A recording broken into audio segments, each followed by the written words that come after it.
ಪ್ರಕಾಶ್ ಅವರೇ, ಮರಳಿ ಮಣ್ಣಿಗೆ ಅಂತಾರಲ್ಲ, ಹಾಗೆ ನೀವು ಯಾವ ಜಿಲ್ಲೆಯವರು ಮತ್ತೆ ಅಲ್ಲಿಗೆ ಹೋದ್ರಿ? ಹಂಪಿಗೆ. ಹೌದು. ಒಂದು ಹಂಪಿ ಯೂನಿವರ್ಸಿಟಿ ಕೆಲಸಕ್ಕಾಗಿ ಹೋಗಿ ಸೇರಿಕೊಂಡ್ರಿ. ಅಲ್ಲಿನ ಅನುಭವಗಳು, ಸ್ವಾರಸ್ಯಕರವಾದ ಘಟನೆಗಳು, ನಿಮ್ಮ ಯಾನ, ಇದ್ರ ಬಗ್ಗೆ ಹೇಳಿ. ಹಂಪಿಯ ವಾತಾವರಣವೇ ಒಂಥರ ಬಹಳ ವಿಚಿತ್ರವಾದ್ದು. ಹೌದು. ಮೊದಲೇ ಹಾಳು ಹಂಪಿ ಅಂತಲೇ ಹೆಸರು. ಆ ಹಾಳು ಹಂಪಿಯಲ್ಲಿ ಹೊಸ ಯೂನಿವರ್ಸಿಟಿ ಆಗಬೇಕಾಗಿತ್ತು. ಹೊಸ ಯೂನಿವರ್ಸಿಟಿ ಅಲ್ಲಿ ಹೆಂಗೆ ಅಂದರೆ ಒಬ್ಬ ಇವ್ರಿಗೂ ಒಂದು ವೈಸ್ ಚಾನ್ಸಲರ್ಗೂ ಕೂತ್ಕೊಳ್ಳೋಕೆ ಒಂದು ಜಾಗ ಇಲ್ಲ. ಆ ಕಲ್ಲು ಮಂಟಪಗಳಿದ್ವು ಅಲ್ಲಿ. ಹೌದು. ಅಲ್ಲಿ ಮಳೆ ಬಂದರೆ ನೀರು ತುಂಬ್ಕೊಂಬಿಡೋದು. ಅಲ್ಲೇ ವಿ ಸಿಯಿಂದ ಹಿಡಿದು ನಾವೆಲ್ಲರೂ ಅಲ್ಲೇ ಕೂತ್ಕೊಳ್ಬೇಕು. ನನಗೆ ಹೋದ ತಕ್ಷಣ ಒಂದು ನವಸಾಕ್ಷರ ಯೋಜನೆ ಅಂತ ನನಗೆ ಇದು ಹೌಸ್ ಮ್ಯಾಗಝೈನ್ ಮಾಡ್ತಾ ಇದ್ನಲ್ಲ, NGF ವಾಣಿ ಅಂತ. ಅದು ಅವ್ರಿಗೆಲ್ಲ ಗೊತ್ತಿತ್ತು. ಆಮೇಲೆ ನನಗೆ ಒಂದು ಸ್ವಲ್ಪ ಪ್ರಿಂಟಿಂಗ್ ನಾಲೆಡ್ಜ್ ಇತ್ತು ಅಷ್ಟೊತ್ತಿಗೆ. ಯಾಕೆಂದರೆ ಪ್ರಿಂಟಿಂಗ್ ಪ್ರೆಸ್ಗೆ ಬರ್ತಾ ಇದ್ದೆ, ಅದೆಲ್ಲ ಗೊತ್ತಿತ್ತು ಅವ್ರಿಗೆ. ಹಾಗಾಗಿ ನನಗೆ ಪ್ರಸಾರಾಂಗದ ಅಸಿಸ್ಟೆಂಟ್ ಡೈರೆಕ್ಟರ್ ಅಂತ ಹೇಳಿ ತೊಗೊಂಡಿದ್ದೆ ಅಲ್ಲಿ. ಅಲ್ಲಿ ಹೋದ ತಕ್ಷಣ ಒಂದು ದೊಡ್ಡ ಪ್ರಾಜೆಕ್ಟು, ಒಂದು ಸೆಂಟ್ರಲ್ ಗೌರ್ಮೆಂಟಿಂದ ದುಡ್ಡು ಬಂದುಬಿಟ್ಟಿತ್ತು. ಒಂದು ನವಸಾಕ್ಷರರಿಗೆ ಪುಸ್ತಕಗಳನ್ನು ಮಾಡುವಂಥ ಒಂದು ಯೋಜನೆ ಅದು. ಅದನ್ನು ನನಗೆ ಇಂಟ್ರೆಸ್ಟ್ ಮಾಡಿದರು. ಸುಮಾರು ಒಂದು 110 ಪುಸ್ತಕಗಳನ್ನ ಮಾಡಬೇಕು ಅಂತ. ಸರಿ, ಆಮೇಲೆ ಅದನ್ನೆಲ್ಲ ಶುರು ಮಾಡಿ ನಾನು ಬಂದಿದ್ದು ಏನಾಗೋಯ್ತು, ಕಂಬಾರರಿಗೆ ಅಷ್ಟು ನನ್ನ ಬಗ್ಗೆ ಒಲವಿರಲಿಲ್ಲ. ನಮ್ಮ ಮೇಷ್ಟ್ರು ಅವರೇ ಕರೆದವರು. ಆದರೆ ಈ KV ನಾರಾಯಣ ಇವರಿಗೆಲ್ಲ ನಾನು ಬರಬೇಕು, ನಾನಲ್ಲಿ ಇದು ಮಾಡಬೇಕು ಅಂತ ಇತ್ತು. ಕಂಬಾರರಿಗೆ ಒಂದು ಅನುಮಾನ ಏನಿತ್ತು ಅಂದರೆ, ಇವನು KV ನಾರಾಯಣ ಕಡೆಯವನು ಅಂತ. ಆ ಅನುಮಾನ ಯಾಕೆ ಅಂದರೆ, ಗುಮಾನಿ ಯಾಕೆ ಅಂದರೆ KV ನಾರಾಯಣ ನೆಕ್ಸ್ಟ್ VC ಅಂತ ಸುದ್ದಿ ಹಬ್ಬಿಟ್ಟಿತ್ತು. ನೆಕ್ಸ್ಟ್ VC KV ನಾರಾಯಣ ಅಂದರೆ ಅವ್ರ ಕಡೆಯವ್ರನ್ನೆಲ್ಲ ತಂದು ಸೇರಿಸ್ಕೊಳ್ತಿದ್ದಾರೆ ಅಂತ ಕಂಬಾರ ಮನಸ್ಸಿನಲ್ಲಿ ಕೂತ್ಬಿಟ್ಟಿತ್ತು. ಆಮೇಲೆ ಪ್ರತಿ ಸರಿ ನಾನು ಇನ್ನೊಂದೇನಂದ್ರೆ, ನನಗೆ ಕೆಲಸ ಬೆಂಗಳೂರೇ. ನಾನು ವಾರಕ್ಕೊಂದು ಸರಿ ಅಲ್ಲಿಗೆ ಹೋಗ್ತಾಯಿದ್ದೆ. ನಾನು ಹೋದಾಗೆಲ್ಲ ಕರೆದು ಹಂಗೆ ಮಾಡಬೇಕು, ಹಿಂಗೆ ಮಾಡಬೇಕು, ನಾರಾಯಣ ಹೇಳ್ದಂಗೆ ಕೇಳಿದ್ರೆ ಆಗಲ್ಲ, ಗೊತ್ತಾಯ್ತಾ, ನಾನು ಹೇಳ್ದಂಗೆ ಕೇಳಬೇಕು, ಹಾಗೆ ಹಿಂಗೆ ಅಂತ ಎಲ್ಲ ಪ್ರತಿ ಸರಿ ಇದು ಮಾಡೋರು. ನನಗೆ ಕೇಳಿ ಸಾಕಾಗೋಯ್ತು. ಇದು ಯಾವ ಹೊಣೆ ಬರಪ್ಪ ನನಗೆ, ಇದು ನಾನು ಕೆಲಸ ಮಾಡ್ತೀನಿ ಸರ್, ಅವ್ರು ಹೇಳಿದ್ದು ಕೇಳೋದು, ಇವರು ಹೇಳಿದ್ದು ಕೇಳೋದು ಅಂತ ಅಲ್ಲ ಅಂತ ನಾನು ಏನು ಹೇಳಿದ್ರು. ಅವಾಗ ಭಾರಿ ಪಾಳೆಗಾರಿಕೆ ಇತ್ತು. ಕಂಬಾರರು ಅಂದ್ರೆ ದೊಡ್ಡ, ಅವರು ಬರ್ತಾ ಇದ್ದಾರೆ ಅಂದರೆ ಎಲ್ಲರೂ ಬಚ್ಚಿಟ್ಕೊಂಡ್ಬಿಡೋರು. ಅಷ್ಟು ಇದು, ಅವ್ರು ಕಾರ್ ಇಳಿತಾ ಇದ್ದಾರೆ ಅಂದ್ರೇ ಸಾಕು, ಇಡೀ ಯೂನಿವರ್ಸಿಟಿ ಗಡಗಡ ಅಂತ ನಡ್ಗೋದು ಅವ್ರಿಗೆ. ಆಮೇಲೆ ಅವ್ರು ಏನಾರು ಕೇಳಿದ್ರೆ ನಾನು ರೆಡಿಯಾಗಿರ್ತಿದ್ದೆ, ಉತ್ತರ ಕೊಟ್ಬಿಡ್ತಾ ಇದ್ದೆ. ಏನೇ ಕೇಳಿದ್ಕೆಲ್ಲ ಉತ್ತರ ಕೊಡ್ತೀಯಾ ಅಂತ. ಆಮೇಲೆ ಹೇಳಿದ್ರು ಉತ್ತರ ಕೊಡಲ್ಲ ಅಂತ ಒಂದು ಸಾಮಾನ್ಯವಾಗಿ ನಾನು ಅವರು ನಿರೀಕ್ಷೆ ಮಾಡ್ತಾ ಇದ್ದೆ, ನಾನು ಉತ್ತರ ಕೊಡಬಾರ್ದು, ಅವಾಗ ಹಿಗ್ಗ ಮುಗ್ಗ ಬೈಬಿಡ್ಬೇಕು ಅಂತ ಪ್ಲ್ಯಾನ್ ಮಾಡ್ಕೊಂಡು ಇವನು ನಾರಾಯಣ ಕಡೆ ಇವನು ಏನಾರು ಮಟ್ಟ ಹಾಕಬೇಕು ಅಂತ ಇದೆಲ್ಲ ಮಾಡ್ತಿದ್ರು. ಒಂದು ಸರಿ ಯಾವುದೋ ಒಂದು ಮಂಡಲ್ ರಿಪೋರ್ಟು ತೊಗೊಂಡು ಬಾ, ಬೆಂಗಳೂರಲ್ಲಿ ಇದೆಯಲ್ಲ ರಿಪೋರ್ಟ್. ಇನ್ನೂ ಒಂದಿಬ್ಬರು ಪ್ರಸಾರಾಂಗದಲ್ಲಿದ್ದರು, ಅವ್ರಿಗೆ ಹೇಳಿದರು, ಅವ್ರಿಗೆ ಸಿಗಲೇ ಇಲ್ಲ. ಆದ್ದರಿಂದ ನನಗೂ ಸಿಗಲ್ಲ, ಆದ್ದರಿಂದ ಹಿಗ್ಗ ಮುಗ್ಗ ಬೈಯೋದಕ್ಕೆ ಒಂದು ಅವಕಾಶ ಆಯ್ತು. ಹೇಳು, ಸಮುದ್ರದ ಆಚೆ ಹೋಗಿ ಅದನ್ನು ತಗೊಂಬ ಅಂತ ಹೇಳ್ದಂಗೆ, ನಾಡಿದ್ದು ನನ್ನ ಟೇಬಲ್ ಮೇಲೆ ಇರಬೇಕು ಅಂತ. ಸರಿ ಸರ್ ಅಂತ. ಆಮೇಲೆ ನಾನು ನನ್ನ ಇನ್ಫ್ಲೂಯೆನ್ಸ್ ಎಲ್ಲ ಬಳಸಿ ಒಂದು ದಿವಸ ಮುಂಚೆನೇ ತಗೊಂಡು ಹೋಗಿ ಅವ್ರ ಟೇಬಲ್ ಮೇಲೆ ಇಟ್ಬಿಟ್ಟೆ. ಎಲ್ಲ ಸಿಟ್ಟಿಂಗಿದು ಅವ್ರಿಗೆಲ್ಲ. ಅವ್ನು ನೋಡು, ಆ ಚೋಜಿ ಮಗ ಇದ್ದಾನೆ, ಅವ್ನಿಗೆ ಹೇಳಿ ಒಂದು ಹುಡ್ಕೋಕ್ಕಾಗಲಿಲ್ಲ ಅವನು ಅಂತ ಅವನ್ನ ಹೀನಾಮಾನವ ಬೈದ್ರು, ಅಥವಾ ಅವನ ಮನಸ್ಸು ಅವರ ಇದ್ರಲ್ಲಿ ನನ್ನೇ ಬೈದ್ರೆ ನಿನಗೂ ಇದೇ ಬೈಗಳ ಕಾದಿತ್ತು ಅಂತ ಹೇಳಿರ್ಬೋದು. ಇದು ಮಾಡಿದ್ರು. ಆಮೇಲೆ ಕೆಲವೆಲ್ಲ ಫೈಲ್ಗಳು ಸೈನ್ ಮಾಡು ಅಂತ ಹೇಳೋರು, ನಾನು ಮಾಡ್ತಿರ್ಲಿಲ್ಲ. ಪ್ರಿಂಟಿಂಗ್ ಇದೆಲ್ಲ ನನಗೆ ಕೊಟ್ಟುಬಿಟ್ಟಿದ್ರು. ಸರಿ, ಹಾಗಾಗಿ ಕೊನೆಗೆ ನಾರಾಯಣ ಹೇಳ್ದಂಗೆ ಕೇಳ್ತಾ ಇದೀಯ ನೀನು, ನಾನು ಹೇಳ್ದಂಗೆ ಕೇಳಲ್ಲ. ಪ್ರತಿ ಸರಿ ಮೀಟಿಂಗಲ್ಲೂ ಅದನ್ನೇ ಹೇಳೋರು. ನನಗೆಲ್ಲ ಬೇಜಾರಾಗೋಯ್ತು. ಇದು ಯಾವ ಹೊಣೆ ಬರ ಇದು, ನನ್ನ ಪಾಡಿ ನಾನೆಲ್ಲೋ NGF ಇದ್ದೆ, ಇವ್ರು ಕರ್ಕೊಂಬಂದು ಹಿಂಗೆ ಮಾಡಿಬಿಟ್ರಲ್ಲ ಅಂತ. ಇದು ನಾರಾಯಣ ಅವರೆಲ್ಲ ಹೇಳೋರು, ಅವ್ರೇನು ಹೆಚ್ಚು ದಿವಸ ಇರೋಲ್ಲ, ಅದೇನು VC ಟರ್ಮ್ ಮುಗಿತಾ ಬಂತು, ನೀವು ಸುಮ್ಮನೆ ಇದ್ಬಿಡಿ ಅಂತ. ಆಯಿತು, ಹೆಂಗೋ ಮುಗೀತಲ್ಲ ಅಂತ ಅಂದ್ಕೊಂಡು ನಾನು ಅವ್ರೇನೋ ಅಂದಂಗನ್ಲಿ ಅಂದ್ಕೊಂಡು ಸುಮ್ಮನೆ ಹೆಂಗೋ ನಡೆಸ್ಕೊಂಡು ಹೋಗ್ತಾ ಇದ್ದೆ. ನೋಡಿದ್ರೆ ಅವ್ರಿಗೆ 2ನೇ ಟರ್ಮ್ ಎಕ್ಸ್ಟೆಂಡ್ ಆಗೋಯ್ತು. ಸೆಕೆಂಡ್ ಟರ್ಮ್ ವೀರಪ್ಪ ಮೊಯ್ಲಿ ಮುಖ್ಯಮಂತ್ರಿಗಳು. ಸರಿ, 2ನೇ ಟರ್ಮ್ ಅವ್ರಿಗೆ ಕೊಟ್ಬಿಟ್ರು. ಆಮೇಲೆ ನಾನು ಯೋಚನೆ ಮಾಡಿದೆ, ಇನ್ನು ಈ ಕಂಬಾರ ಹತ್ರ ನನ್ನ ಕೈಲೇ ಸರ್ವೆ ಆಗಲ್ಲ. ಒಂದು ಸರಿ ಏನಕ್ಕೋ ಹೋದೆ. ಅವಾಗ ಏನೋ ಮಾಡಿ ಕೆಲಸ ಮಾಡಿದ ನಾರಾಯಣ ಹೇಳಿದ್ದೆ ಅದು ಮಾಡುವಂತೆ. ನಾನು ಹೇಳಿದ್ದೆ, ನಾರಾಯಣ ಹೇಳಿದ್ದೆ. ಅದು ನನ್ನ ದುರದೃಷ್ಟ ಸರಿಯಾಗಿ ನಾರಾಯಣ ಹೇಳಿದ್ದು. ಆಮೇಲೆ ಒಬ್ಬ ರಿಜಿಸ್ಟ್ರಾರ್ ಅವ್ರು ಹೇಳಿದ್ದು ಮಾಡಬಾರ್ದು ಅಂತ ಇದೆಯಾ, ಅದೇಂಗೆ ಮಾಡಲ್ಲ ಅಂತ ಹೇಳೋಕ್ಕಾಗತ್ತೆ. ನಾರಾಯಣ ಹೇಳಿದೆ ಸರ್, ಅವನ ಹತ್ರನೇ ಕೆಲಸ ಮಾಡಿ ಹೋಗು, ಅವನೇ ಸಂಬಳ ಕೊಡ್ತಾನೆ ಅಂತ. ಸರಿ, ನಾನು ಹೊರಗಡೆ ಬಂದೆ. ಇವತ್ತು ನೀವು ಇದು ಬಗೆಹರಿಯಲ್ಲ, ಇವ್ರ ಹತ್ರ ಈ ಕಂಬಾರ ಹತ್ರ ಇನ್ನೂ 3 ವರ್ಷ ಟರ್ಮ್ ಅಂತೂ ಆಗಲ್ಲ, ಹೇಗಕ್ಕಾಗಲ್ಲ ಅಂದ್ಕೊಂಡು ನನ್ನ ಜೊತೆಗೆ ಈಗ ಯಾಜಿ ಅಂತ ಒಬ್ಬ ಇದ್ದಾನೆ, ಅವನು ನನಗೆ ಅಸಿಸ್ಟೆಂಟ್ ಆಗಿದ್ದ ಅಲ್ಲಿ. ಅವನು ನನ್ನ ಬಸ್ ಸ್ಟಾಪಿಗೆ ಬಿಡಕ್ಕೆ ಬಂದ. ಅಲ್ಲೊಂದು ಬೀಡಿ ಅಂಗಡಿಯಲ್ಲಿ ಒಂದು ಪೇಪರ್ ತಗೊಂಡು ಒಂದು ರಾಜೀನಾಮೆ ಪತ್ರ ಬರೆದು ಒಂದು ಕವರ್ ತಗೊಂಡು ಅದರಲ್ಲಿ ಹಾಕಿ ಕಂಬಾರಿಗೆ ಕೊಟ್ಬಿಟ್ಟಿದ್ದಾನೆ. ಅವನಿಗೇನು ಹೇಳಲಿಲ್ಲ, ಅವನಿಗೊಂದು ಚೂರು ಸುಳಿದು ಕೊಡಲಿಲ್ಲ. ಏನೋ ಬರಿತಾ ಕವರ್ ಕೊಡು ಅಂತ ಹೇಳಿ ಏನೋ ಬರಿತಾ ಇದ್ದಾರೆ, ಅವ್ನ ಎದುರುಗಡೆ ಬರದೆ ಏನೋ ಬರಿತಿದ್ದಾರೆ ಅಂತ ಅಂದ್ಕೊಂಡು ಸುಮ್ಮನೆ. ಆಮೇಲೆ ಅವನಿಗೆ ಕೊಟ್ಬಿಟ್ಟು ನಾಳೆ ಬೆಳಗ್ಗೆ ಕಂಬಾರಿಗೆ ತಲುಪಿಸ್ಬಿಡು ಅಂತ ಸೀದಾ ಬಸ್ ಹತ್ಕೊಂಡು ಮತ್ತೊಂದು ಸರಿ ಓಡ್ ಬಂದ್ರಿ. ಮತ್ತೊಂದು ಸಾರಿ ಬೆಂಗಳೂರಿಗೆ ಬಂದೆ. ಆಮೇಲೆ ಮಾರನೇ ಸರಿ ಪುರುಷೋತ್ತಮ ಬಿಳಿ ಮೇಲೆ ಅವರು ಬಂದರು ನಮ್ಮ ಮನೆಗೆ. ಏನು ಹಿಂಗೆ ಮಾಡಿಬಿಟ್ಟಿದ್ದೀರಾ, ರಾಜೀನಾಮೆ ಕೊಟ್ಬಿಟ್ರೆ ಹೆಂಗೆ, ಜೀವನಕ್ಕೆ ಏನು ಮಾಡ್ತೀರಾ ನೀವು? ನಮಗೆ ಅಷ್ಟೊತ್ತಿಗೆ ಮಧ್ಯ ವಯಸ್ಸಿನಲ್ಲಿ ಯಾವನ ಕೆಲಸ ಕೊಡ್ತಾನೆ? ಏನಾರು ಆಗಲಿ ಸರ್, ನಾನಂತೂ ಬರಲ್ಲ, ನನ್ನ ಕೈಲಿ ಅಲ್ಲಿ ಆಗಲ್ಲ, ಅಲ್ಲಿ ಇರೋಕ್ಕಾಗಲ್ಲ, ಕೆಲಸನೂ ಮಾಡಿ ಬಯಸ್ಕೊಳ್ಬೇಕು ಅಂದರೆ ಅದು ಯಾವ ಹಣೆ ಬರ ಅದು. ಆಮೇಲೆ ನಮ್ಗೆ ಇಲ್ಲಿ ಯೂನಿಯನ್ನು ಅವು ಇವು ಪ್ರೊಟೆಕ್ಷನ್ಗೆ ಇರ್ತಾಯಿತ್ತು, ಅಲ್ಲಿ ಏನೂ ಇಲ್ಲ. ಅದಕ್ಕೆ ಇಲ್ಲ ಸರ್ ಅಂತ ಅವ್ರು ಏನೇನೋ ಕನ್ವಿನ್ಸ್ ಮಾಡಿದರು. ಆಮೇಲೆ ನಾನು ಆಗಲ್ಲ ಸರ್ ಅಂದೆ. ಆಮೇಲೆ ಕೊನೆಗೆ ಅವ್ರಿಗೂ ಭಾರಿ ಕಿರುಕುಳ ಕೊಟ್ಟು ಓಡಿಸಿದ್ರು ಕಂಬಾರ, ಅವರು ಬಿಟ್ಬಿಟ್ರು. ಆಮೇಲೆ ಕೆ ವಿ ನಾರಾಯಣ ಅವ್ರನ್ನ ರಿಲೀವ್ ಮಾಡಿಬಿಟ್ಟಿದ್ರು. ಆಮೇಲೆ ರಹಮತ್ ತರೀಕೆರೆ ಅವರೆಲ್ಲ ಕಂಬಾರ ಕಾರ್ಗೆ ಅಡ್ಡ ಮಲ್ಲಿಗೆ ಅವ್ರನ್ನ ರಿಲೀವ್ ಮಾಡಿದ್ದನ್ನು ಕ್ಯಾನ್ಸಲ್ ಮಾಡೋವರೆಗೂ ನಾವು ಎದ್ದೇಳಲ್ಲ ಅಂತ ಹೇಳಿ ಇದನ್ನ ಮಾಡಿ ಕೊನೆಗೆ ಅವ್ರನ್ನ ಕೆ ವಿ ನಾರಾಯಣ ಉಳಿಸ್ಕೊಂಡ್ರು. ಇಷ್ಟೆಲ್ಲ ದೊಡ್ಡ ರಾಮಾಯಣ ಆಯ್ತು.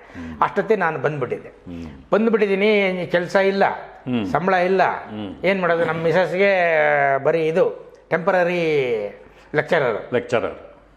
ಆದರೂ ನಾನು ಏನೋ ಒಂದು ಧೈರ್ಯ ಮಾಡಿ ಬಿಟ್ಬಿಟ್ಟು ಯಾರು ಕರೆದ್ರೆ ಹೋಗಲಿಲ್ಲ. ಆಮೇಲೆ ಕೊನೆಗೆ ಕಂಬಾರರು ಯಾರ ಹತ್ರನೂ ಹೇಳಿ ಕಳಿಸಿದ್ರು, ನೋಡಿ ಅವನು ನನ್ನ ಮಗ ಇದ್ದಂಗಿದ್ದಾನೆ, ನಾನೇನೋ ಒಂದು ಅಪ್ಪಗೆ ಏನೋ ಅನ್ಬಾರ್ದ, ಏನೋ ಒಂದು ಮಾತು ಅಂದ್ಬಿಟ್ರೆ ಸೆಟ್ಕೊಂಡು ಹೋಗಿದ್ದಾನೆ, ಬಂದು ಅವನು ಕೇಳ್ಕೊಳ್ಳಿ, ನಾನು ಮತ್ತೆ ತಗೊಳ್ತೀನಿ ಅಂತ ಹೇಳಿದೆ.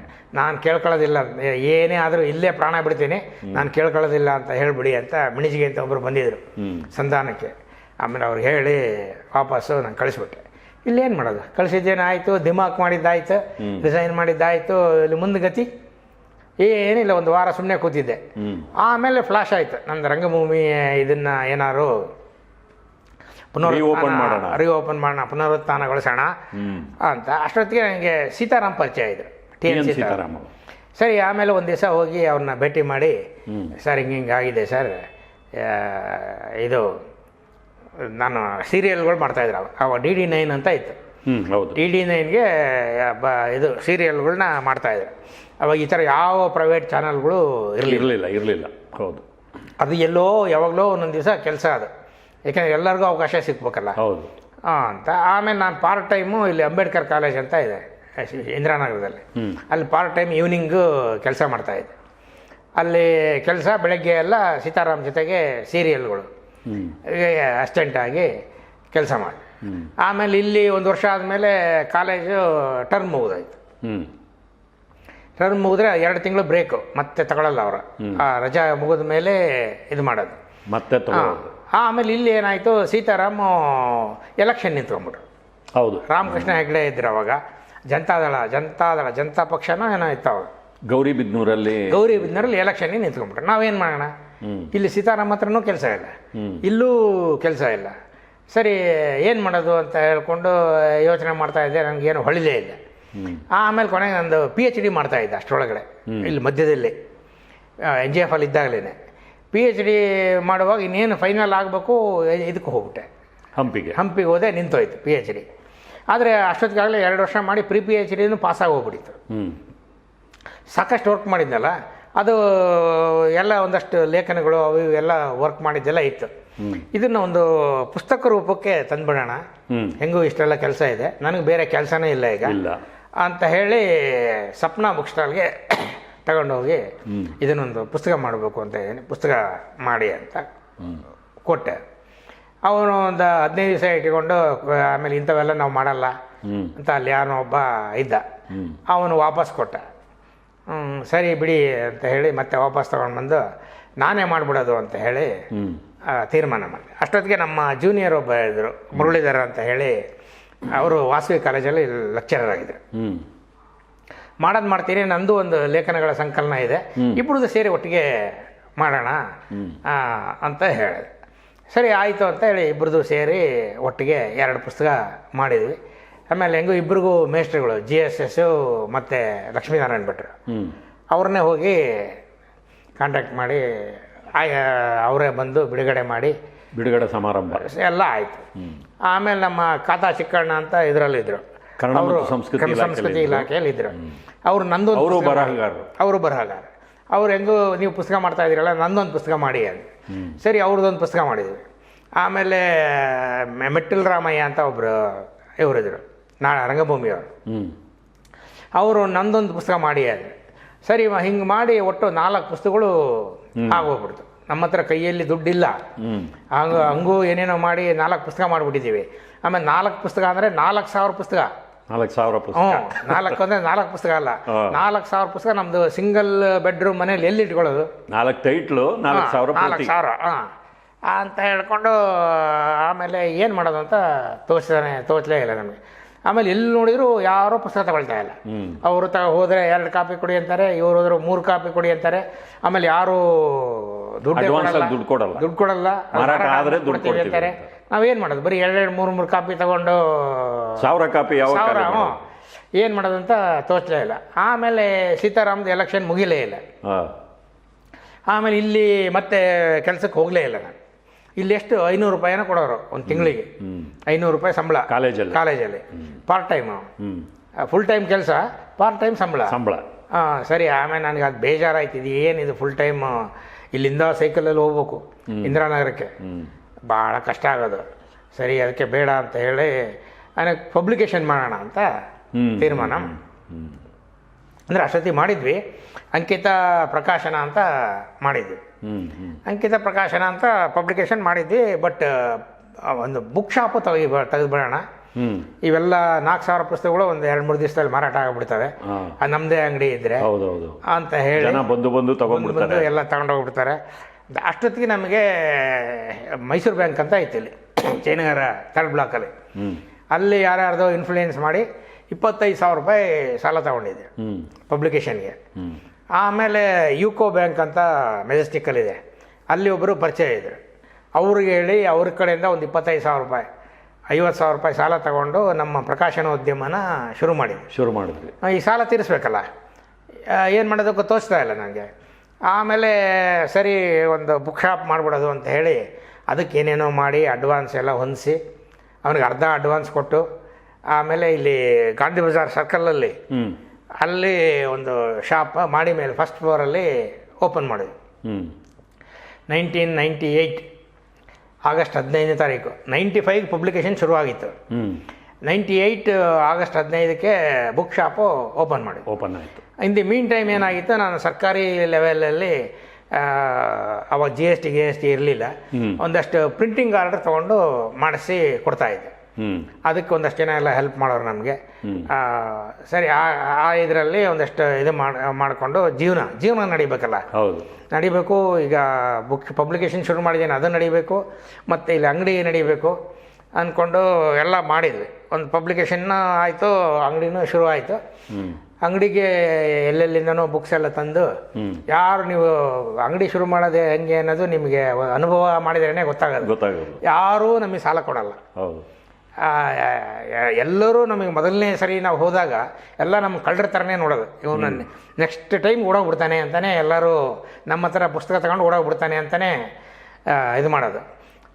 ಹಾಗೂ ಯಾರ್ಯಾರನೋ ಹಿಡಿದು ಏನೇನೋ ಮಾಡಿ NBTಯಲ್ಲಿ ಸಾಹಿತ್ಯ ಅಕಾಡೆಮಿಗಳು ಅವ್ರದ್ದೆಲ್ಲ ಪುಸ್ತಕಗಳೆಲ್ಲ ತೊಗೊಂಬಂದು ಇಲ್ಲಿ ಗಾಂಧಿ ಬಜಾರ್ ಸರ್ಕಲಲ್ಲಿ ನೋಡಿ ನೆನಪಿದೆಯಾ? ಮಾಡಿ ಮೇಲೆ ಒಂದು ಗೊತ್ತು, ಅಲ್ಲಿ ಮುಂಚೆ ಒಂದು ಟೈಲರ್ ಶಾಪ್ ಏನೋ ಅವ್ರ ಹತ್ರ ಬಟ್ಟೆಗಳು ಹೊಲಿಸ್ತಾ ಇತ್ತು. ಆಮೇಲೆ ಬೇರೆ ಶುರು ಆಯ್ತು, ಅಲ್ಲಿ ಶುರು ಮಾಡಿದ್ವಿ. ಅಂದ್ರೆ ನೀವು ಮುದ್ರಣ, ಪ್ರಕಾಶನ, ನೆಕ್ಸ್ಟ್ ಮಾರಾಟ ಮಳಿಗೆ 3ನೇ ಹಂತಕ್ಕೆ ಬಂದ್ವಿ. ಅಲ್ಲಿ ಏನು ಗ್ರ್ಯಾಂಡಾಗಿ ವೀರಪ್ಪ ಮೊಯ್ಲಿ ಅಂದರೆ ಅಷ್ಟೊತ್ತಿಗಾಗಲೇ ಮುಖ್ಯಮಂತ್ರಿ ಪದವಿಯಿಂದ ಇಳಿದಿದ್ರು, ಅವ್ರನ್ನ ಕರೆಸಿ, ಗಿರಡ್ಡಿ ಗೋವಿಂದರಾಜು ಸಾಹಿತ್ಯ ಅಕಾಡೆಮಿ ಅಧ್ಯಕ್ಷರಾಗಿದ್ದರು, ಅವ್ರನ್ನ ಕರೆಸಿ ಇದು ನಾಗೇಶ್ ಹೆಗ್ಡೆ ಒಂದು ಪುಸ್ತಕ ಮಾಡಿ ಒಂದು ಇದು ಓಪನ್ ಮಾಡಿದ್ವಿ ಶಾಪನ್ನು.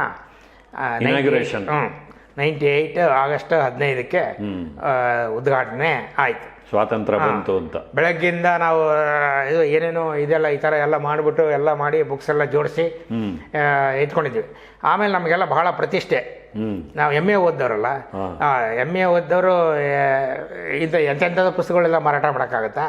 ಭಾಳ ಗಂಭೀರವಾಗಿ ಇದಿರೋಂಥ ಪುಸ್ತಕಗಳು ಚಿಂತನ ಮಾರಾಟ ಮಾಡಬೇಕು ಅಂತ ಅಂಥವನ್ನೇ ಇಟ್ಕೊಂಡಿದ್ವಿ. ಯಾವನೂ ಬರಲಿಲ್ಲ ಅಂಗಡಿಗೆ. ಯಾರೋ ಅಪರೂಪಕ್ಕೊಬ್ಬ ಬರೋನು ಲಲಿತಾ ಸಹಸ್ರನಾಮ ಇದೆಯಾ, ಲಲಿತಾ ಸಹಸ್ರನಾಮ ಮಾರಕ್ಕಾಗತ್ತಾ ನಾವು ನಮ್ಮಂಥ ಪುಸ್ತಕದ ಅಂಗಡಿಯವರು ಅಂತ ಹೇಳಿ ನಾವು ಅಂಥವನ್ನ ತಿರಸ್ಕಾರ ದೃಷ್ಟಿಯಿಂದ ನೋಡ್ತಾ ಇದ್ವಿ. ವಿಷ್ಣು ಸಹಸ್ರನಾಮ ಇದೆಯಾ ಅಂತ ಬರೋರು, ರಾಮಕಥೆ ಇದೆಯಾ ಅಂತ ಬರೋರು, ಸಂಧ್ಯಾ ವಂದನೆ ಪುಸ್ತಕ ಇದೆಯಾ ಅಂತ ಬರೋರು. ಇಂಥವೆಲ್ಲ ಮಾರಾಟ ಮಾಡೋಕ್ಕಾಗತ್ತಾ ನಾವು? ಅವೆಲ್ಲವಕ್ಕೂ ಗೀತಾ ಏಜೆನ್ಸೀಸ್ಗೆ ಹೋಗಿ ನಾವು ಅಂಥವೆಲ್ಲ ಮಾರಾಟ ಮಾಡಲ್ಲ ಅಂತ. ಒಂದು ವಾರ ಆದರೂ ಒಂದು 2-3 ಬರ್ತಿರ್ಲಿಲ್ಲ ಅಂಗಡಿಗೆ. ಏನು ಮಾಡೋದು, ಕೊನೆಗೆ ಇದು ನಡೆಯಲ್ಲ, ಬಗೆಹರಿಯಲ್ಲ ಅಂದ್ಕೊಂಡು ನಾವು ಒಬ್ಬನೇ. ನಮ್ಮ ಮಿಸಸ್ ಸದ್ಯ ಅಲ್ಲಿ ಕೆಲಸ ಬಿಟ್ಟಿರಲಿಲ್ಲ. ಆಮೇಲೆ ಏನು ಮಾಡೋದು ಅಂತ ತೋಚಲಿಲ್ಲ. ಒಂದು ಚಕ್ರ ಓಡ್ತಾ ಇತ್ತು ರಥದಲ್ಲಿ, ಸಂಸಾರ ರಥದಲ್ಲಿ. ಯಾಕೆಂದರೆ ಇಲ್ಲಿ ಬರೀ ಸಾಲ, ಇದಿಲ್ಲ, ಇನ್ಕಮ್ ಇಲ್ಲ. ಏನೋ ಕೆಲವರು ವಿಶ್ವಾಸದಲ್ಲಿ ಕೊಟ್ಟಿದ್ರು, ಅದರಿಂದ ಹೆಂಗೋ ಅದನ್ನ ಮಾರಾಟ ಮಾಡಿ. ವೈರುಧ್ಯ ಅಂದ್ರೆ ನೀವು ಪುಸ್ತಕ ಪ್ರಿಂಟ್ ಮಾಡಿ ಯಾರಿಗಾದ್ರೂ ತಗೊಂಡೋಗಿ ಕೊಟ್ರೆ ಹಣ ಕೊಡಲ್ಲ, ಸಾಲ ಅಂತಾರೆ. ನೀವೇ ಪುಸ್ತಕದ ಅಂಗಡಿ ಇಟ್ರೆ ಕೊಡಲ್ಲ, ಸಾಲ ಕೊಡಲ್ಲ, ದುಡ್ಡು ಕೊಟ್ಟು ತಗೊಳ್ಳಿ ಅಂತಾರೆ.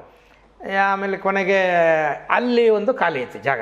ನಾವು ಈಗ ಇದೀವಲ್ಲ ಅಂಕಿತ ಪುಸ್ತಕ, ಅಲ್ಲಿ ಜಾಗ ಖಾಲಿ ಇತ್ತು. ಏನು ಅಲ್ಲಿ ಯಾವಾಗಲೂ ತಿಂಗಳಿಗೆ ಒಂದ್ಸರಿ ಬಟ್ಟೆ ಅಂಗಡಿ ಅದು ಇದು ಬಟ್ಟೆಗಳು ಮಾರೋದು, ಎಕ್ಸಿಬಿಷನ್ ತರ ಹಾಕೊಂಡು ಮಾರಾಟ ಮತ್ತು ಪ್ರದರ್ಶನ ಆ ಥರದ ಜಾಗ ಇತ್ತು. ಅತ್ಯಂತ ಕೆಟ್ಟ ಸ್ಥಿತಿಯಲ್ಲಿದ್ದಂಥ ಜಾಗ ಅದು. ಆಮೇಲೆ ಬಹುಶಃ ನೀವು ನೋಡಿದಾಗಲೂ ಅದು ಸುಮಾರು ಕೆಟ್ಟ ಸ್ಥಿತಿಯಲ್ಲೇ ಇತ್ತದು. ಆಮೇಲೆ ನಾವು ಕೊನೆಗೆ ಅದನ್ನ ಇಲ್ಲಂತೂ ಜನ ಬರಲ್ಲ, ಮಾಡಿ ಹತ್ತಿ ಬಂದು ಪುಸ್ತಕ ಖಂಡಿತ ತಗೊಳ್ತಿರ್ಲಿಲ್ಲ. ಅಪರೂಪಕ್ಕೆ ಯಾವನೊಬ್ಬ ಬಂದರೆ ಇದೆ ಲಲಿತಾ ಸಹಸ್ರನಾಮ ಇದೆಯಾ ಅಂತ. ನಾವು ಅಂಥ ಪುಸ್ತಕ ಮಾರಾಟ ಮಾಡೋದು ನಮ್ಮ ಗೌರವಕ್ಕೆ ಧಕ್ಕೆ ಅಂತ. ಆಮೇಲೆ ಸರಿ ಇಲ್ಲಿ ಏನು ನೋಡಿದ್ವಿ, ಇವನು ಸಿಂಗ್ ಅಂತ ಓನರ್, ಅವ್ರನ್ನ ಕೇಳಿದ್ವಿ, ಅವನ್ನೇ ಇದು ಬಾಡಿಗೆಗೆ ಬರ್ತೀವಿ ಕೊಡ್ತೀರಾ, ನಾವೇ ಇಲ್ಲೇ ಇರೋದು ಅಂತ. ಅವನು ಅವಾಗ 20,000 ರೂಪಾಯಿ ಬಾಡಿಗೆ ಹೇಳಿದೆ. 20,000 ಎಲ್ಲ ಆಗಲ್ಲ, 10,000 ರೂಪಾಯಿ ಕೊಡ್ತೀವಿ ಅಂತ. 10,000 ರೂಪಾಯಿಗೆಲ್ಲ ಆಗಲ್ಲ ರೀ. ಸರಿ, ನಾನು ವಾಪಸ್ ಬಂದೆ, ಅವನು ಹೋದ. ಆಮೇಲೆ ಒಂದು 2 ತಿಂಗಳು ಆದಮೇಲೆ ಅವನೇ ಬಂದ. 15,000 ರೂಪಾಯಿಗಾದರೆ ಕೊಡ್ತೀನಿ ನೋಡಿದ್ದು. ಯಾವಾಗ ಇದು 25 ವರ್ಷದ ಹಿಂದೆ ಚೌಕಾಸಿ ಅಂತ. 15,000 ನಾವು ಕೊಡಿಸ್ತೀವಿ, ವ್ಯಾಪಾರವೇ ಇಲ್ಲ, ಏನು ಕೊಡ್ತೀರಿ ಅಲ್ಲಿ, ಬಾಡಿಗೆ ಕೊಡೋಕ್ಕಾಗ್ತಿರ್ಲಿಲ್ಲ ನಮಗೆ. ಅದಕ್ಕೆ 15,000ಕ್ಕೂ ಆಗಲ್ಲ ಅಂತ. ಕೊನೆಗೆ ಏನೇನೋ ಚೌಕಾಶಿ ಮಾಡಿ ಮತ್ತೆ ಒಂದು 2 ದಿವಸ ಆದಮೇಲೆ ಮತ್ತೆ ಬಂದ. ಆಮೇಲೆ ನಾನು ಹೇಳಿದೆ, ನೋಡಿ ಕೊನೆ ಇದು 10,000 ಕೇಳಿದ್ದೆ ನಾನು, 12,000 ಕೊಡ್ತೀವಿ, ಅದಕ್ಕಿಂತ ಜಾಸ್ತಿ ನಮ್ಗೆ ಕೇಳ್ಕೊಡಕ್ಕೆ ಆಗೋದೇ ಇಲ್ಲ, ನೀವು ಬರಲೇಬೇಡಿ ಮತ್ತೆ. ಆಮೇಲೆ ಮತ್ತೆ ಹೋದ. ಮತ್ತೊಂದು 2 ದಿವಸ ಬಿಟ್ಟು ಆಯಿತು ಬನ್ನಿ 12,000ಕ್ಕೆ ಬನ್ನಿ, 3 ಲಕ್ಷ ರೂಪಾಯಿ ಅಡ್ವಾನ್ಸ್ ಅಂತ. ಎಲ್ಲಿ ಕೊಡೋಣ ಅಡ್ವಾನ್ಸು? ಆವಾಗ ಏನೇನೋ ಮಾಡಿ 1 ಲಕ್ಷ ರೂಪಾಯಿ ಹೊಂದಿಸಿ ಕೊಟ್ಬಿಟ್ಟು ಇನ್ನೊಂದು 2 ಲಕ್ಷ ಸಾಲ ಅವನ ಹತ್ರನೂ. ಅದಾದಮೇಲೆ ನಾವು ಸ್ವಲ್ಪ ಪಿಕಪ್ ಆದಮೇಲೆ ಕೊಡ್ತೀವಿ, ಒಂದು 2 ತಿಂಗಳು ಕಾಯಿರಿ ಅಂತ ಹೇಳಿ ಅಂಕಿತ ಪುಸ್ತಕಕ್ಕೆ ಅವಾಗ ಅಂಕಿತ ಪುಸ್ತಕ ಇಲ್ಲಿ ಮಾಡಿದ್ವಲ್ಲ, ಅವಾಗಲೇ ನಮ್ದು ಅಂಕಿತ ಪ್ರಕಾಶನದಿಂದ ಅಂಕಿತ ಪುಸ್ತಕಕ್ಕೆ ಶಿಫ್ಟ್ ಆಯಿತು. ಇಲ್ಲಿ ಅಂಗಡಿನೇ ಅಂಕಿತ ಪುಸ್ತಕ ಅಂತ ಆಯಿತು. ಅಂಕಿತ ಪುಸ್ತಕದಲ್ಲಿ 2 ಮರ್ಜ್ ಮಾಡಿದ್ವಿ, ಒಂದು ಪಬ್ಲಿಕೇಶನ್ನು ಮತ್ತು ಸೇಲ್ಸ್ 2 ಸೇರಿ ಅಂಕಿತ ಪುಸ್ತಕ ಅಂತಲೇ ಆಯಿತು. ಆಮೇಲೆ ಲೈಬ್ರರಿಗಳಲ್ಲೂ ನಮ್ಮ ಪುಸ್ತಕಗಳನ್ನ ತಗೊಳ್ತಿರ್ಲಿಲ್ಲ, ಅಲ್ಲಿ ನಮ್ಗೆ ಯಾರೋ ಪರಿಚಯ ಇರಲಿಲ್ಲ. ಆಮೇಲೆ ಇಲ್ಲಿಗೆ ಶಿಫ್ಟ್ ಆದ್ವಿ. ಆಮೇಲೆ ಇಲ್ಲಿ ಬಂದ ಮೇಲೆ ನಮಗೆ ಒಂಚೂರು ಜನ ಬರೋಕ್ಕೆ ಶುರುವಾದರು. ಆಮೇಲೆ ನಾವು ಗೌರವವಾಗಿ ಇದು ಲಲಿತಾ ಸಹಸ್ರನಾಮ, ವಿಷ್ಣು ಸಹಸ್ರನಾಮ, ಏನೇನು ಜನ ಕೇಳ್ತಾರೋ, ಸಂಧ್ಯಾ ವಂದನೆ ಎಲ್ಲವನ್ನೂ ಇಟ್ಟಿದ್ದೀವಿ. ನೋಡಿದ್ದೀರಲ್ಲ ನಮ್ಮ ಅಂಗಡಿ ದೊಡ್ಡದಾಗಿ. ನೀವು ದಿನಸಿ ಅಂಗಡಿ ಇಟ್ರು ನಿಮಗೆ ಸಕ್ಕರೆ ಕಾಯಿಲೆ ಇರ್ಬೋದು, ನೀವು ಸಕ್ಕರೆ ತಿಂದೇ ಇರ್ಬೋದು, ಆದರೆ ಮಾರಾಟ ನೀವು ಮಾಡಲೇಬೇಕು. ಪುಸ್ತಕದ ಅಂಗಡಿಯ ಮೇಲೆ ಎಲ್ಲಾ ತರದ ಪುಸ್ತಕನೂ ಕೇಳ್ಕೊಂಡು ಬರ್ತಾರೆ. ಅದು ನಮಗೆ ಗೊತ್ತಿಲ್ವೇ? ನಮಗೆ MA ಓದ್ದವರು ನಾವು ಅಂಥದ್ದೆಲ್ಲ ಹಿಡದ ಅನಂತಮೂರ್ತಿ ಕೇಳಿ, ಬೇಕಾರೆ ಯಶವಂತ್ ಚಿತ್ತಾಲರದ್ದು ಕೇಳಿ, ಈ ಥರದ್ದು ಭೈರಪ್ಪನ ಕೇಳಿ, ಈ ಥರದ ಪುಸ್ತಕಗಳನ್ನ ಮಾತ್ರ ನಾವು ಮಾರಾಟ ಮಾಡೋದು ಅಂತ ನಾವು ತಿಳ್ಕೊಂಬಿಟ್ಟಿದ್ವಿ. ಆದರೆ ಜಗತ್ತು ಹಂಗಿಲ್ಲ ಅಂತ ಅನ್ನೋದು ಆಮೇಲೆ ಗೊತ್ತಾಯಿತು. ಆಮೇಲೆ ಇಲ್ಲಿ ಬಂದ ಮೇಲೆ ನಮಗೆ ಪಬ್ಲಿಕೇಶನ್ ನಿಧಾನಕ್ಕೆ ಶುರು ಮಾಡಿದ್ವಿ.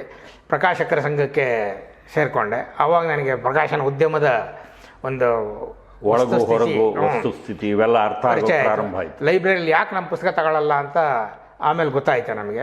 ಆರಂಭದಲ್ಲಿ ತಗೊಳ್ತಾನೆ ಇರಲಿಲ್ಲ ಅವನು, ನಮಗೆ ಇದೇ ಮಾಡ್ತಿರ್ಲಿಲ್ಲ, ಒಳಗೆ ಬಿಡ್ತಾನೆ ಇಲ್ಲ. ಈ ಥರದ ಒಂದು ವ್ಯವಸ್ಥಿತ ಇದು ಇರಲಿಲ್ಲ ಅವಾಗ. ಅವ್ರು ಏನು ಮಾಡ್ತಾರೋ ಅದೇ ತೀರ್ಮಾನ ಅಂತ. ಇಲ್ಲಿಗೆ ಬಂದ ಮೇಲೆ ನಮಗೆ 98ಇಂದ ಒಂದು ನಿಧಾನಕ್ಕೆ ಇಲ್ಲಿ ಪಿಕಪ್ ಆಯಿತು. ಆಮೇಲೆ ನಮಗೆ ಅಂಗಡಿ ಹೆಂಗೆ ನಡೆಸ್ಬೇಕು ಅಂತ ಗೊತ್ತಿಲ್ಲ, ಪರಿಚಯ ನಮಗೇನೋ ಎಲ್ಲೂ ಅನುಭವ ಇಲ್ವಲ್ಲ. ನೋಡಿ ಈ ಥರ ದೊಡ್ಡ ದೊಡ್ಡ ರ್ಯಾಕ್ ಮಾಡಿಸಿದ್ವಿ, ಈಗ ಇಲ್ಲಿದೆಯಲ್ಲ ಈ ಥರದ ರ್ಯಾಕು. ಬಟ್ ಈ ಥರ ರ್ಯಾಕ್ ಬೇಕಾಗಿಲ್ಲ ಅಂಗಡಿಗೆ. ಬಟ್ ಅದು ಗೊತ್ತಾಗೋ ಸತಿ ಮಾಡಿಸ್ಬಿಟ್ಟಿದ್ವಿ. ಮತ್ತೆ ಇನ್ನೊಂದು ಸರಿ ಸ್ವಲ್ಪ ದಿವಸ ಆದಮೇಲೆ ತೆಗೆದುಬಿಟ್ಟು ಪುಸ್ತಕದ ಸೈಜ್ ಏನಿದೆ ಆ ಸೈಜ್ ಮಾತ್ರ ರ್ಯಾಕ್ ಮಾಡಿಸ್ಬೇಕು. ಅದು ಅನುಭವ. ಹಾಸಿಗೆ ಇದ್ದಷ್ಟು ಕಾಲು ಚಾಚು ಇದ್ದಷ್ಟೇ ಹಾಸಿಗೆ. ಹಾಗೆ ನಮಗೆ ಆ ಸೈಜ್ ಮಾತ್ರ ಮಾಡುವಂಥ. ಮತ್ತೆ ಹಳೆ ರ್ಯಾಕ್ಸ್ ಎಲ್ಲ ತೆಗೆದು ಇದನ್ನು ಮಾಡಿದ ಮೇಲೆ ಅಂಗಡಿ ಜಾಗ ಜಾಸ್ತಿ ಆಯಿತು. ಇಲ್ಲ ಇದು ಮಾಡಿದರೆ ಮುಂದಕ್ಕೆ ಬಂದುಬಿಡುತ್ತೆ, ಜಾಗ ಜಾಸ್ತಿ ತಗೊಳುತ್ತೆ. ನಮಗಿರೋ ಜಾಗದಲ್ಲೇ ನಾವು ಇದು ಮಾಡಬೇಕು.